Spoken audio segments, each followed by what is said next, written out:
नमस्कार। जैसा कि आपको पता है, राजस्थान की 7 विधानसभा सीटों पर उपचुनाव होने हैं। इन्हीं को लेकर चुनाव आयोग ने चुनाव की तारीख भी घोषित कर दी है। राजस्थान में 13 नवंबर को होंगे उपचुनाव। इन्हीं को लेकर राजस्थान में एक बार फिर चुनावी माहौल क्रिएट हो गया है। सभी पार्टियां चुनावी तैयारी में लग गई है। जब भी उपचुनाव हुए हैं उनमें कहीं ना कहीं कांग्रेस पार्टी ने बाजी मारी है। कांग्रेस पार्टी जीत आई है, लेकिन इस चुनाव में कांग्रेस पार्टी पर बहुत ही बड़ा संकट मंडरा रहा है। इस चुनाव में कांग्रेस के खाते में 4 सीटें आती हुई दिखाई दे रही है 7 में से, लेकिन कांग्रेस के खाते में 4 सीटों में भी अब लोचा पड़ने वाला है। कांग्रेस के रास्ते में भारतीय आदिवासी पार्टी आने वाली है। भारतीय जनता पार्टी के लिए भारतीय आदिवासी पार्टी मुसीबत भी बनेगी और फायदेमंद भी साबित होने वाली है। भारतीय आदिवासी पार्टी ने 7 सीटों में से 2 सीटों पर अपने उम्मीदवार घोषित कर दिए हैं। जिस प्रकार आपको पता होगा, राजकुमार रोत एक बयान देते हुए दिखे, जिसमें राजकुमार रोत ये कहते हुए दिखे कि राजस्थान की 7 विधानसभा सीटों पर उपचुनाव होने हैं। उनमें से 4 सीटों पर भारतीय आदिवासी पार्टी अपना उम्मीदवार उतारेगी, जिनमें से 2 विधानसभा सीटों पर तो भारतीय आदिवासी पार्टी ने अपने उम्मीदवार घोषित कर दिए हैं, सेलुम्बर और 84 विधानसभा सीट पर। अब 2 विधानसभा सीटों पर उम्मीदवार घोषित होना बाकी है। जिस 2 विधानसभा सीटों पर उम्मीदवारों की घोषणा हुई है, उनमें से एक से भारतीय जनता पार्टी को नुकसान हुआ है, एक से भारतीय जनता पार्टी और कांग्रेस को कोई फर्क नहीं पड़ने वाला है। 84 पर ना तो कांग्रेस को कोई फर्क पड़ेगा, ना ही भारतीय जनता पार्टी को कोई फर्क पड़ेगा, क्योंकि 84 सीट पर सभी पार्टियां, सभी सर्वे यही बता रहा है कि भारतीय आदिवासी पार्टी ही यहाँ से जीतेगी। लेकिन सेलुम्बर विधानसभा सीट पर भारतीय जनता पार्टी का कब्जा था। वहां पर भारतीय आदिवासी पार्टी ने अपना उम्मीदवार घोषित कर दिया है और वो उम्मीदवार जीता उम्मीदवार के तौर पर भी देखा जा रहा है। वहां पर कांग्रेस का कुछ खास वजूद नहीं है, वहां पर भारतीय जनता पार्टी और भारतीय आदिवासी पार्टी का ही वजूद है। ऐसे में यहाँ पर भारतीय जनता पार्टी को नुकसान हुआ है। लेकिन अब 2 विधानसभा सीटों पर घोषणा होनी बाकी है।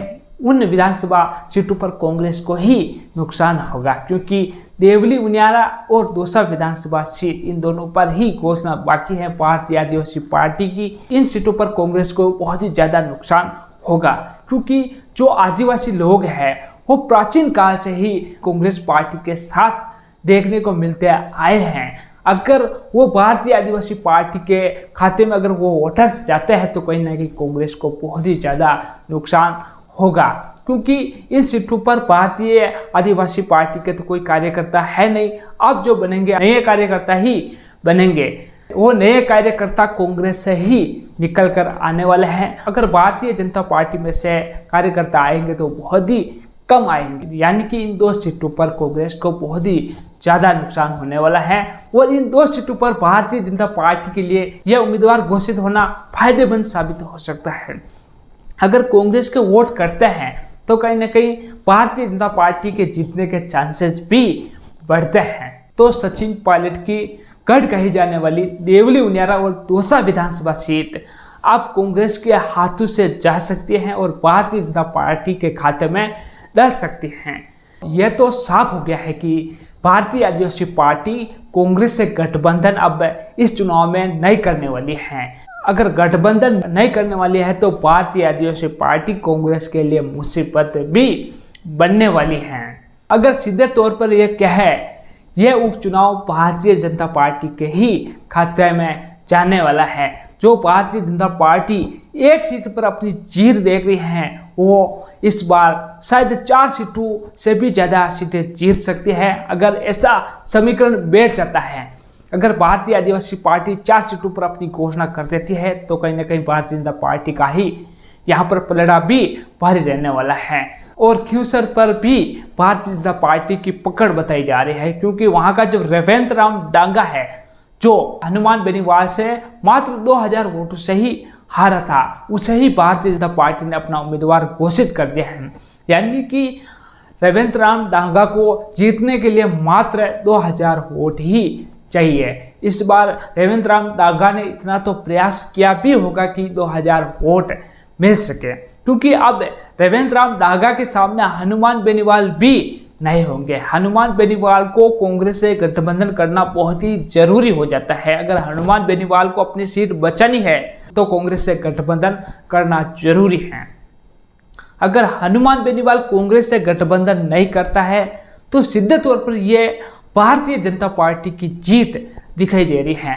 खींवसर में कांग्रेस का कुछ खास वजूद नहीं है। कांग्रेस के पास कोई टिकाऊ उम्मीदवार भी नहीं है जिससे कांग्रेस अपना उम्मीदवार बना सके, लेकिन कांग्रेस एक राष्ट्रीय पार्टी है, इसलिए उम्मीदवार तो किसी ना किसी को तो बनाने ही वाली है। कुछ खास तो वजूद नहीं है, फिर भी कुछ कार्यकर्ता है तो कांग्रेस भी अच्छे खासे वोट ले जाती है।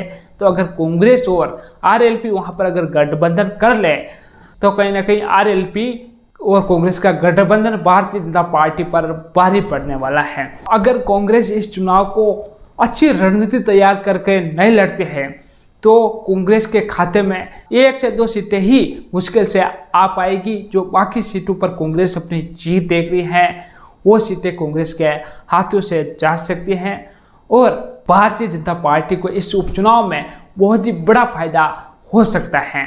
हमेशा से ही भारतीय जनता पार्टी उपचुनाव में हारती आई है, बहुत ही कम सीटें जीती आई हैं। कांग्रेस ने हर बार बाजी मारी है, लेकिन अगर इस बार कांग्रेस रणनीति से चुनाव नहीं लड़ती है और कांग्रेस के जो बड़े नेता एकजुट होकर चुनाव नहीं लड़ते हैं तो आप मान के चलो इस उपचुनाव में भारतीय जनता पार्टी से हार जाएगी और भारतीय आदिवासी पार्टी और भारतीय जनता पार्टी इस उपचुनाव में बाजी मार जाएगी। भारतीय आदिवासी पार्टी ने भारतीय जनता पार्टी का नुकसान भी करा है और फायदा भी करा है। नुकसान तो 1 सीट पर करा है, लेकिन फायदा 2 से 3 सीटों पर किया है, विशेषकर देवली उनियारा और दौसा की विधानसभा सीट पर। तो साथियों, इसको लेकर आपकी क्या राय है कमेंट सेक्शन में जरूर लिखें और आपने अभी तक हमारा चैनल सब्सक्राइब नहीं किया तो जल्दी ही सब्सक्राइब कर दें, बेल आइकन को दबा दें। इस वीडियो को ज़्यादा से ज़्यादा लोगों के साथ शेयर करें।